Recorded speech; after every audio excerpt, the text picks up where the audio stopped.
Walaupun lokasinya agak ngumpet, resto ini cocok buat makan rame-rame bareng temen. Resto dan parkirannya luas, estetik, variasi makanannya banyak, dan rasanya enak-enak.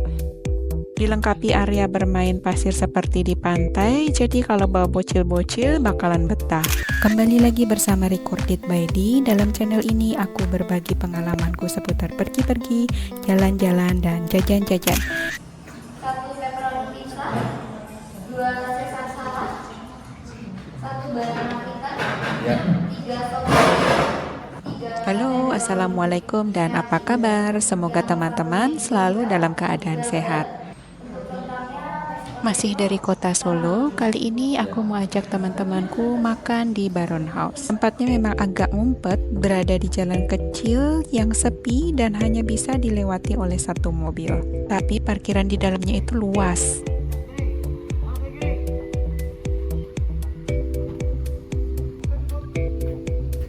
Restonya juga luas, jauh dari kebisingan, jadi nyaman dan tempatnya juga sangat estetik. Selain parkiran, taman di sini juga luas. Bahkan ada area bermain yang berpasirnya. Jadi cocok banget kalau mau bawa bocil-bocil ke sini. Mereka bisa bermain pasir seperti di pantai tanpa perlu takut basah. Banyak spot foto bagus dan cocok juga nih buat ngonten. Yang paling aku suka nih di sini duduk-duduk di tamannya sambil bengong-bengong cantik ngeliatin bintang. Tempat makan di sini tuh dipisah-pisah. Yang di kanan ini adalah tempat makan dengan ruangan ber-AC. Ini adalah tempat makan indoor non-AC. Posisinya di belakang tempat aku duduk-duduk tadi. Luas banget kan ya?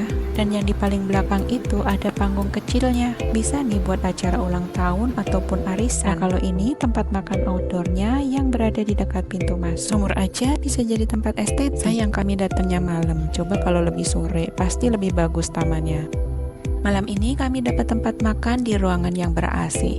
Wah, seru banget, teman-temanku lagi pada ngobrol sambil menunggu pesanan kami datang. Dan di belakang meja kami itu adalah ruang VIP-nya. Sayangnya malam ini sudah di-reserve, jadi aku nggak bisa kasih lihat ke teman-teman nih. Ini tempat emang cocok ya kalau buat makan rame-rame. Pilihan makanan di sini sangat bervariasi, mulai dari yang western sampai yang cita rasa Nusantara.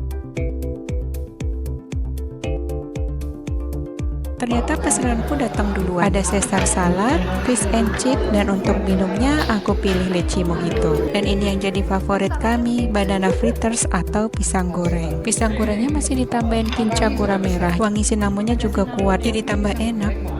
Aku langsung cobain Caesar saladnya. Isian saladnya didominasi oleh romaine lettuce, sedikit potongan ayam, tomat, telur rebus, dan garlic bread. Untuk rasanya sih segar, aku suka sama dressingnya yang creamy dan sedikit asam. Ini fish and chipsnya yang aku kasih perasan lemon sebelum aku makan. Fish di sini tuh agak beda, dilapisi kulit tepung yang tebal dan gak crispy. Di atasnya ada selapis keju slice, dan wangi butternya itu langsung meruap memenuhi seisi ruangan begitu dia disajikan. Tekstur ikannya agak basah gitu, tapi rasanya enak.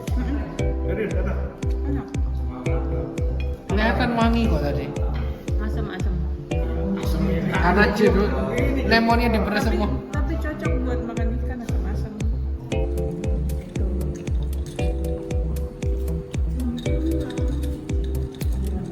Untuk leci mojitonya masih terlalu manis buatku. Padahal tadi udah minta gulanya dipisah dan aku belum nambahin gula sama sekali. Base simple sirupnya mungkin emang udah manis. Sekarang aku mau tanyain teman-temanku mereka pada makan apa dan rasanya gimana. Ini Ernest pesen sop buntut. Menurutnya rasanya lumayan, cuma kuahnya itu kurang gurih aja. Kurang gurih. Kalau ini Mas Fajar, dia juga pesen sop buntut. Coba ya guys ya. Biar natural guys. Nah, mari. Kalau kata Mas Fajar sih sop buntutnya enak. Tanpa perlawanan guys. Tanpa perlawanan. Wow. Emang ini si Ernest standar makan enaknya ketinggian. Bagus makan apa? Enak gimana bagus? Pedas. Pedas. Black pepper. Enak nggak nasi gorengnya? Patri ini pesen nasi goreng, katanya enak dan udah mau habis aja. Pesanan kami tuh datangnya nggak berbarengan. Sebagian udah ada yang mau habis, tapi yang lain belum datang. Saking lamanya belum datang, Koko yang sampai ngomong gitu tuh. Chili chicken tuh apa? ayam belah. Ayam belah. Ini belah.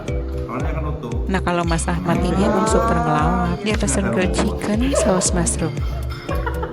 Ini rumput. Rosemary ya dibilang rumput. Itu mushroom. Ini mushroom. Itu Mbak baru. Berta, itu sama. Ini kenapa ada sambal hijaunya? Minta punyanya Ernest. Ini kamu makannya pakai nasi juga? Oh enggak, jadi kalau nanti ini bosen pakai sambal Sambal hijau. hijau. Western Nusantara.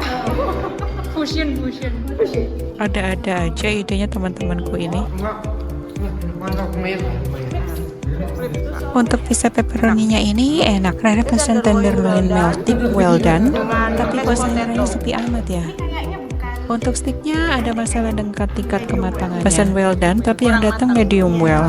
Tetap dimakan sama Rere dan rasanya enak. Akhirnya pesanan Koko Yandi datang juga. Dia pesan 2 steak dalam satu piring. Australian sirloin steak dan satu laginya sirloin beef melting.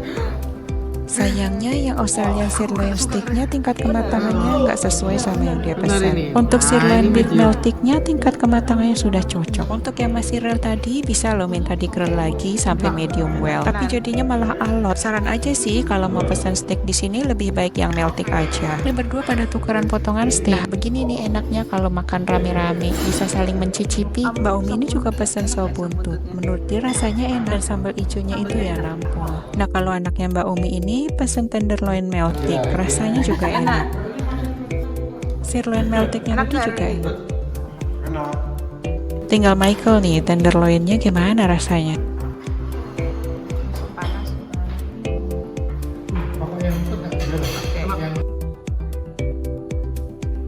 Oke, sampai di sini dulu ya sharing aku kali ini. Semoga bisa menjadi referensi teman-teman yang akan mencari tempat makan di Solo. Terima kasih sudah menonton dan sampai bertemu lagi di video-videoku yang lain. Bye-bye.